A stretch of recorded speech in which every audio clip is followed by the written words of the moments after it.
धन्वा सन्तमया गिरिसन्ता विशाखसीः जाम्बिगुङ्गिरि सन्तस्ते विवचसवे शिवाङ्गिरि ततः पुरुमाहि गुणसेः पुरुहन् जगत्त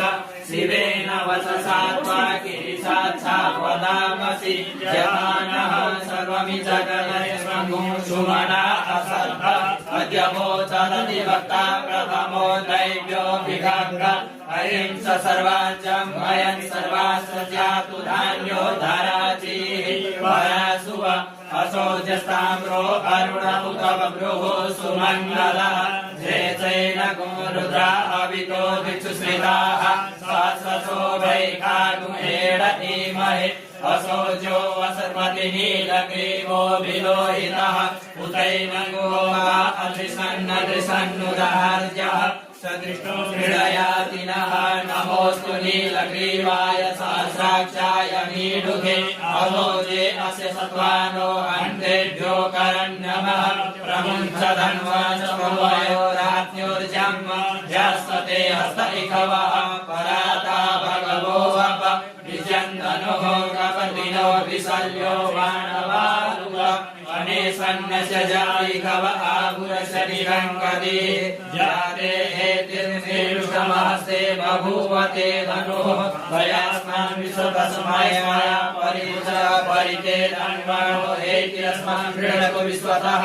अक्रोजयतु विश्ववारे अस्मान् विदेहितम् अवतच धनुष्टगुं सहस्राक्ष सदे कुदे निषिज्य सल्यानां मुखासिको नः सुमना भव नमस आयुधाय नातताय कृष्णवे उभाभ्यां मुतते नमो बाहुभ्यं तव धन्वने मानो महान्तमुतमानो अर्वकं मान उच्यन्तमुतमान उचितं मानो वदीहि पितरं भूतमातरं मानः प्रियास्तन्वोरुदरीखः मानस्तोके तनये मान आयुधिमानो गोकुमानो अश्वे कुरेरिकः मानो वीरानुषभाविनो पदेर्य विघ्नन्तः सदविद्वा हवामहे नमो हिरण्यवाहवे सेनान्ये दिशांच पतये नमो नमो ऋषेभ्यो हरिकेशेभ्यः वसूनां पतये नमो नमः सकिञ्जराय त्रिमाने पदीनां पतये नमो नमो हरिकेशायोपवीतिने वृषाणां पतये नमो नमो पौरुषाय व्याधिने नामतये नमो नमो भवस्येते जगतां पतये नमो नमो रुद्राय ततायिने क्षेत्राणां पतये नमो नमः सूताय हन्ते वनानां पतये